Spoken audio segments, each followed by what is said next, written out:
এভাবে যদি মুড়ি ঘন্ট করা হয় তাহলে কিন্তু আঙুল চেটে পুটে খেতে হবে। কথাটি কেন বললাম সেই সকল বিষয়ে বিস্তারিত থাকছে আজকের ভিডিওতে। আমি এখানে প্রথমে 1 কাপ পরিমাণ মুগ ডাল নিয়েছি। মুগ ডালগুলোকে খুব সুন্দর মতো একটু পরিষ্কার করে নিয়েছিলাম শুকনায়। তারপর চুলার উপর একটা প্যান বসিয়ে দিলাম এবং এখন মুগ ডালগুলোকে আমি হালকা একটা ভাজা দিব। খুব সাবধানে ভাজতে হবে যেন নিচে তলা পোড়া লেগে না যায় এবং চুলার আঁচটা থাকবে মিডিয়াম টু লো ফ্লেমে। আর আমি রান্না করতে করতে আমার চুলার এই সাইডটা দিয়ে অনেক রোদ আসতেছিল। তো যাই হোক, তারপর মুগ ডালগুলোকে খুব সুন্দর মতো আমার ভাজা শেষ।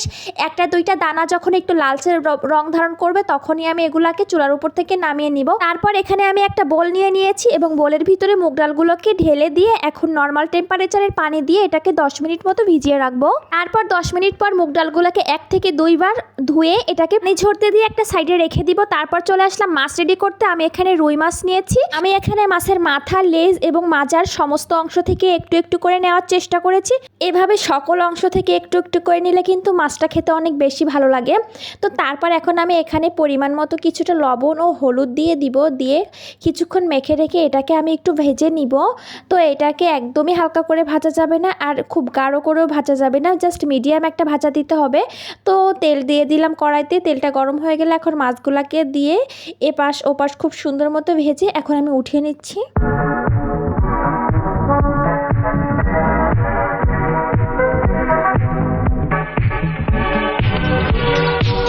তারপর মাছ ভাজিতে তেলটা থাকবে, সেই তেলে আমার আরেকটু লাগবে, তো আমি আরও একটু তেল দিয়ে দিলাম। দিয়ে তেলটা গরম হয়ে গেলে ফোড়নে কিছু জিরা দিব, 1 চিমটি পরিমাণে গোটা জিরা। তারপর জিরা থেকে খুব সুন্দর একটা ফ্লেভার আসা শুরু করলে এখানে গোটা কিছু গরম মশলা দিব। এখানে এলাচ, লবঙ্গ, দারুচিনি, কালো গোলমরিচ থেকে শুরু করে হাতের কাছে যে সকল নর্মাল মশলা থাকে তো সেগুলোকে দিয়ে দিলাম।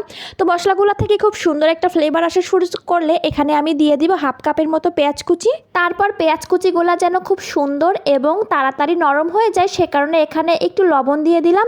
তারপর লবণটা দিয়ে আরও কিছুক্ষণ পেঁয়াজ কুচিটাকে নাড়াচাড়া করব এবং পেঁয়াজটা যখন একটু নরম হয়ে আসবে তখনই এখানে আমি অ্যাড করে দিব কিছু বাটা মশলা। তো আমি তেজপাতা দিতে ভুলে গিয়েছিলাম, এই পর্যায়ে দিয়ে দিলাম। তো এখানে আমি দিয়ে দিলাম বাটা মশলা। এখানে রয়েছে আদা, রসুন, জিরা, গোলমরিচ এগুলার একটু বাটা আর 2টা শুকনা মরিচ নিয়েছি খুব সুন্দর একটা কালারের জন্য। তারপর মশলাগুলো যেন পুড়ে না যায় সে কারণে একটু পানি দিয়ে এটাকে খুব সুন্দর মতো কষিয়ে নিতে হবে। মশলাগুলো থেকে যখন কাঁচা গন্ধ চলে যাবে তখন আমি এখানে মরিচের গুঁড়া, হলুদের গুঁড়া, লবণ, জিরার গুঁড়া, ধনিয়ার গুঁড়া, গরম মশলার গুঁড়া এগুলাকে খুব সুন্দর মতো দিয়ে কিছুক্ষণ কষিয়ে নিব। তারপর মশলাগুলো কষিয়ে নেওয়ার পর সেই যে মুগ ডালটা আমি পানিতে ভিজিয়ে পানি ঝরিয়ে রেখে দিয়েছিলাম সেই মুগ ডালটা দিয়ে দিব। দিয়ে এটাকেও কিছুক্ষণ অর্থাৎ মিনিট 5 খুব সুন্দর মতো কষাতে হবে। তারপর এটাকেও খুব সুন্দর মতো কষানো হয়ে গেলে আমি নর্মাল টেম্পারেচারের এখানে 1/2 লিটারের মতো পানি অ্যাড করে দিব। গরম পানিটাও অ্যাড করলে হবে, বাট আমার কাছে ঠান্ডা পানিটাই ছিল। তো তারপর এখানে আমি পানিটা দিয়ে ঢাকাটা দিয়ে দিব এবং এটা থেকে যখন ফুট উঠতে শুরু করবে তখনই আমি এখানে অ্যাড করে দিব ভেজে রাখা যে মাছগুলো ছিল সেই মাছগুলোকে দিয়ে চুলার আঁচটা মিডিয়াম টু হাই ফ্লেমে থাকবে এই পর্যায়ে। তারপর এটাকে একটু ঢাকা দিয়ে রান্না করব। তারপর এটাকে আরও কিছুক্ষণ ঢাকা দিয়ে রান্না করার পর যখন পানিটা একটু শুকিয়ে আসবে এবং ডালটা কিছুটা সিদ্ধ হয়ে আসবে তখনই আমি এখানে অ্যাড করে দিব একটা বড় সাইজের টমেটোকে আমি একটু কয়েকটা টুকরা করে নিয়েছি। তো সেই টমেটোকে এখানে অ্যাড করে দিব। এই পর্যায়ে কিন্তু টমেটো অ্যাড করলে মুড়ি ঘন্টর টেস্টটা অনেক বেশি পরিমাণে মজা হয়। তো তারপর এখানে টমেটো অ্যাড করার পর কিছুক্ষণ আমি আরও জাল করব। জাল করার পর যখন ডালটা প্রায় সিদ্ধ হয়ে আসবে তখন ফ্লেভারের জন্য এখানে আমি কয়েকটা কাঁচামরিচ দিয়ে দিয়েছি। আর এখানে ওটা হতে থাক। তারপর আমি আর একটু এখানে পেঁয়াজের বেরেস্তা রেডি করে নিচ্ছি যেটা আমি রান্নার শেষে ইউজ করব। তো এইদিকে আমার ডাল ঠাল সকল কিছু কমপ্লিটলি সিদ্ধ হয়ে গিয়েছে, জাস্ট একটু ঝোলের পানি আছে। তো এই পানিটাকে আমি আরও একটু ঘন করব। তো তারপর এইভাবে জাল দিয়ে ঢাকা দিয়ে উঠিয়ে নামিয়ে এভাবে রান্না করতে করতে আমার ডালগুলা কিন্তু খুব সুন্দর মতো সিদ্ধ হয়ে গিয়েছে এবং এটাকে দেখলে মনে হচ্ছে যে একটু দানা দানা আছে বাট প্রপারলি কুক হয়ে গিয়েছে। এখানে আমি কয়েকটা ডাল হাতে নিয়ে একটু টিপে টিপে দেখতেছিলাম। তো তারপর এখন প্রপারলি সব কিছু একেবারে অল ওকে। তো তারপর এখন লাস্ট ফিনিশিংয়ে আমি দিয়ে দিব গরম মশলা গুঁড়ি। গরম মশলা বলতে এখানে আমি জিরা এবং এলাচের একটু ভেজে একটু গুঁড়া করে নিয়েছিলাম, তো সেটা দিয়ে দিব। দিয়ে ঢাকাটা দিয়ে দিব যেন এর ফ্লেভারটা পুরো রান্নার ভিতরে ভালোভাবে ঢুকে যায়।